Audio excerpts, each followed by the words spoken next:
Well, well, well.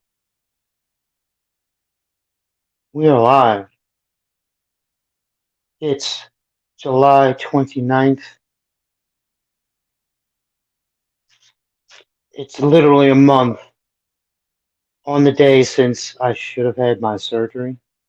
So, like last time, I'm updating myself because I've had so many, it's hard to pay attention sometimes. But today, I went and had what should have been my final blood work done that I had to redo for certain reasons. I was waiting. Uh, she got me pretty good. If you can see that dot right there, pretty good. Um,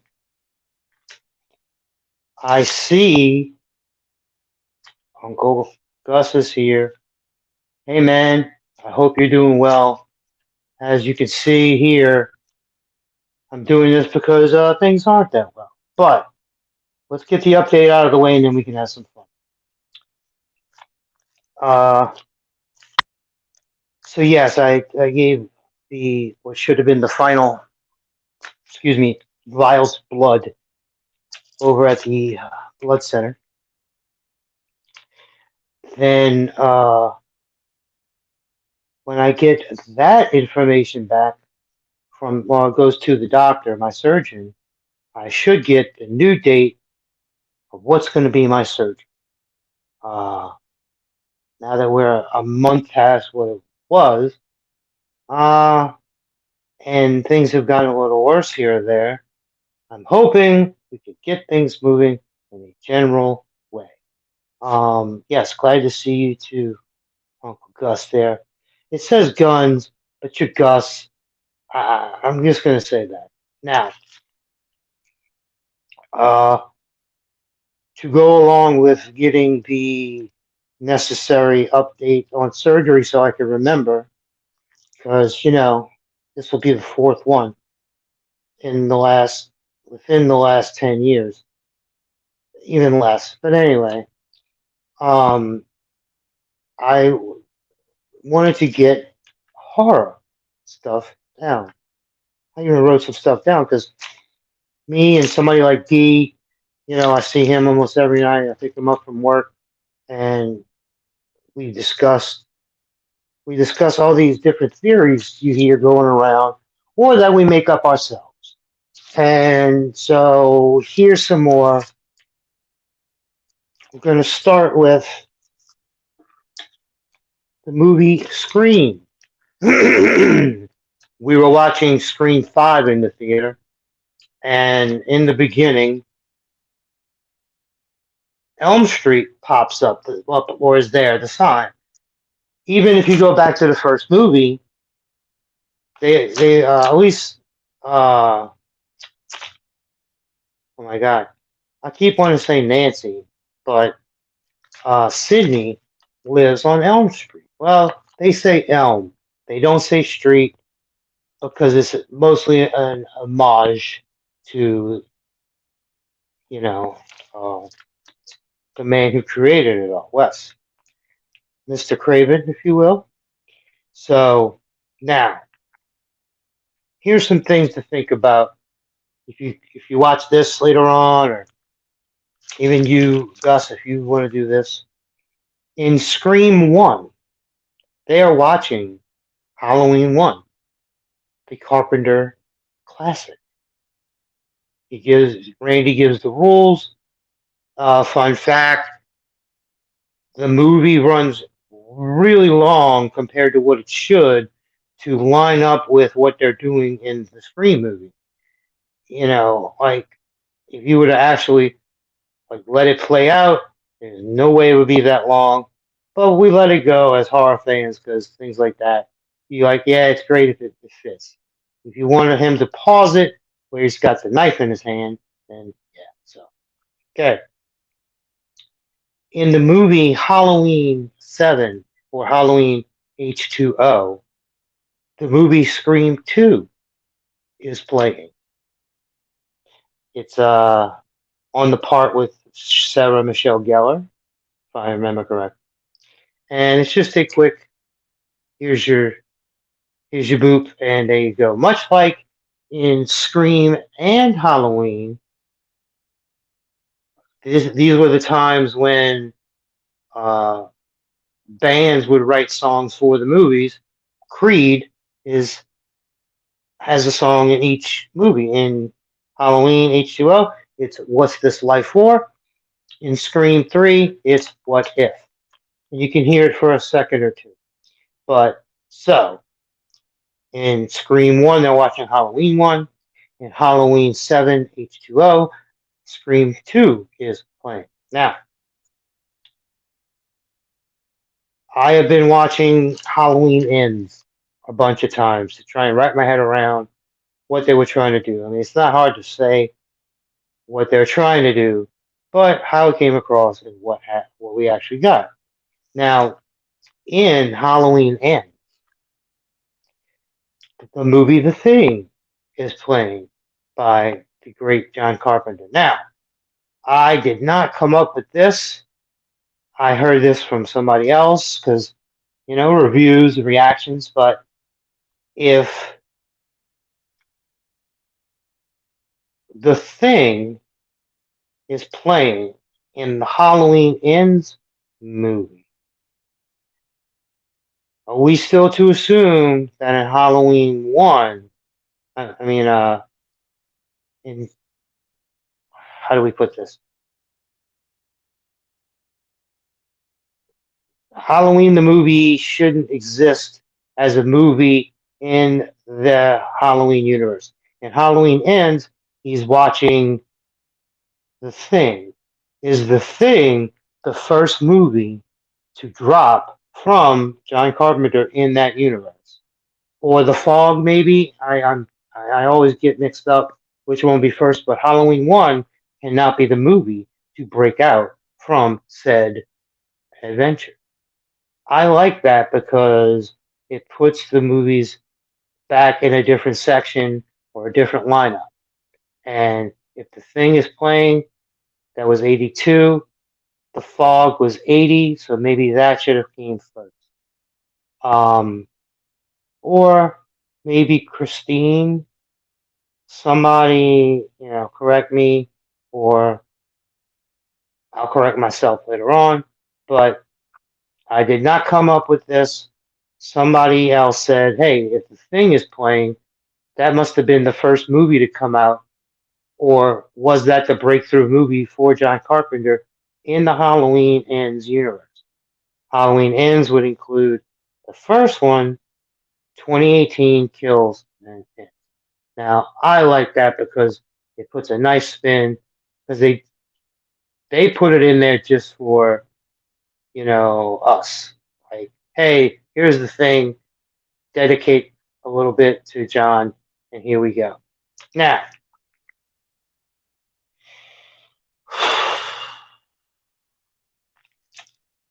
in Scream 5, Jenna Ortega in the hospital on the TV is Dawson's Creek. The odd part about that is, and again, I didn't put this one together. I heard it and I think it's awesome. Joshua Jackson is in the show Dawson's Creek. Joshua Jackson is also in Scream 2 when he's in the college in the room talking about the thing. Does he have a twin? Is it just a coincidence that those two people look alike? Could be, but I think, they're just now, for anybody that might not know, and anybody watching this I'm sure knows, Dawson's Creek writer was Kevin Williamson, who helped write some of the Scream movies. I don't, not all of them from what I can recall, but maybe half, maybe up to four, the fourth one. And you had that long pause, 2011 to the fifth movie. Excuse me while I scratch this out. Did that, did that, did that, did that.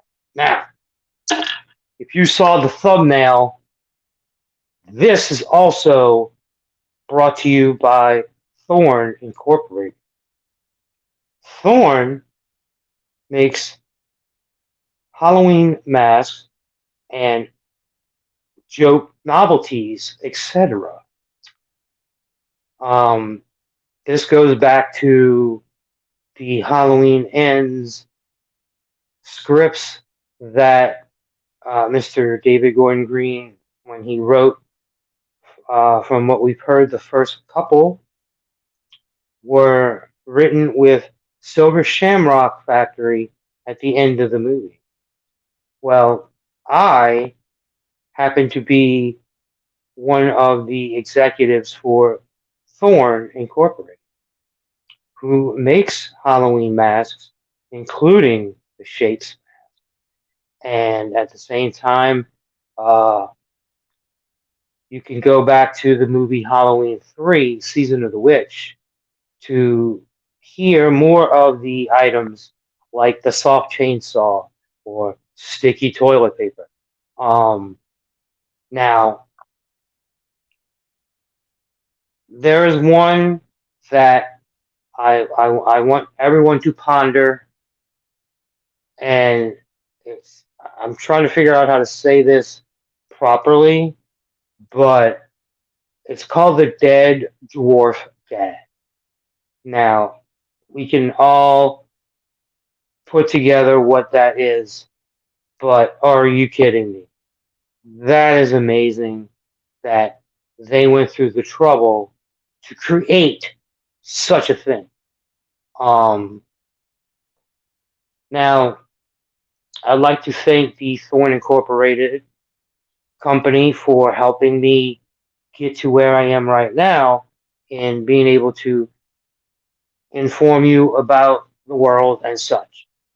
From what I understand, they like a couple of the ideas that me and Dee and some other people have thrown out.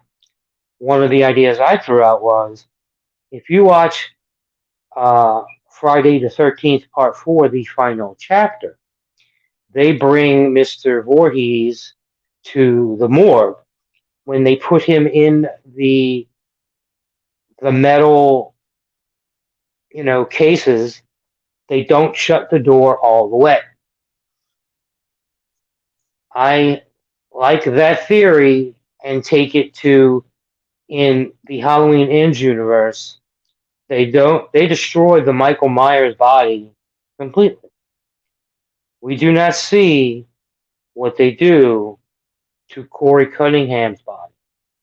We know Miss Laurie keeps the mask. So what I came to do is just like in Friday 4, they put Corey in the metal case. They don't shut the door. Part of the Thorn cult, in relation to Thorn Incorporated, take another mask with the same powers that you would find in the shape mask or another shape mask, because there's not just one. They take the body, they put it on the body, and through that and other means, they bring Corey back to the world of the living as the new shape.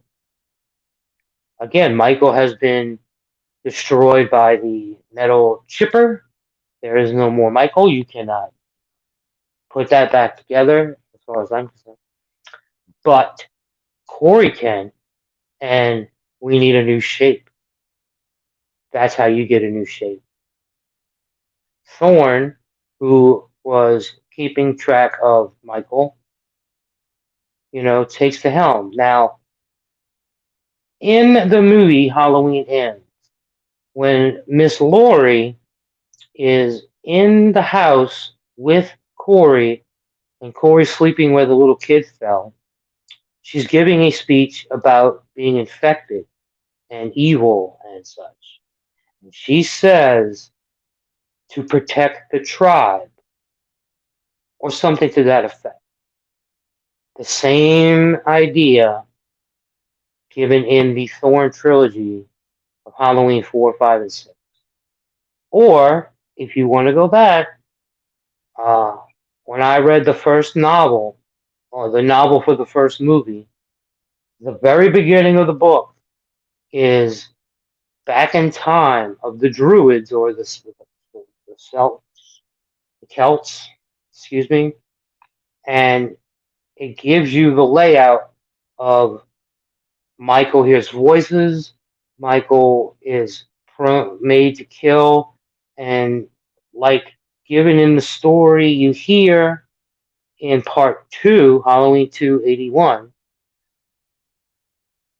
well, actually, it's that and Paul Rudd's Tommy Doyle in part six. One person like Michael can save the rest of the tribe by being the one who's infected to kill. Now, it gets a little fuzzy because, you know, the 2018 version takes away, well, it says they're not related by saying that's just a myth people made up. That's all they say. They don't say that it's not true. They don't say that it's been proven that Lori is not related to Mike.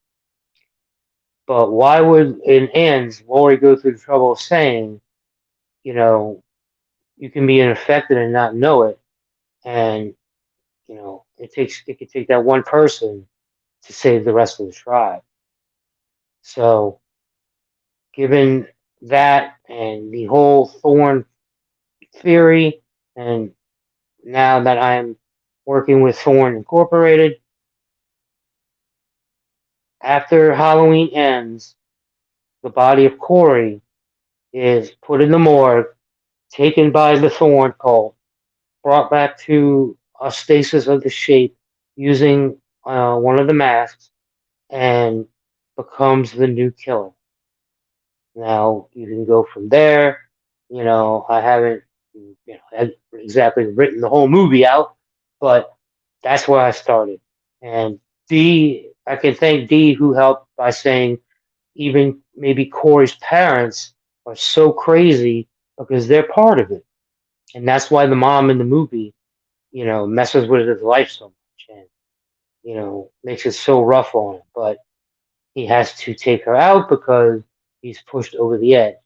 So, I would just take the bully aspect, make it some of what's going on, and then some is, you know, it's said in the novelization, from what I understand, that in the movie when Michael grabs Corey and there's flashing, his life before him or such, he's giving some of his power to him. And then at the end, before Michael breaks Corey's neck, you hear the same music again. He takes it back, and to me, that's good enough. That's a great way to start. We're talking about a horror movie with an unstoppable killer, and they in the Halloween Ends universe, which includes again the first one from 78, 2018 Kills and Ends.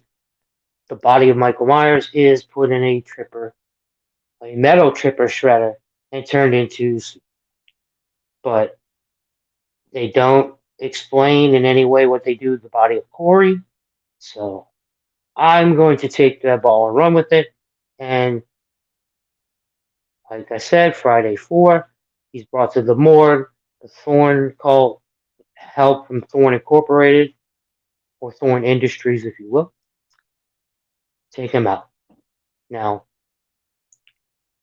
I think, you know, I'm going to, continue this story that we're working on from this point right here, where, okay, fine, Corey's brought back as the shape, he's a zombie-ish, and what can we do with that?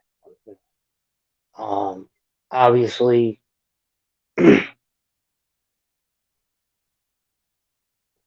brought back, fine. Now, as far as the Scream thing goes, imagine this. In the Scream universe, they go back to Elm Street, where, Sydney was from, or some of them as well, and they start to have bad dreams at the same time that the Ghostface killer is coming around.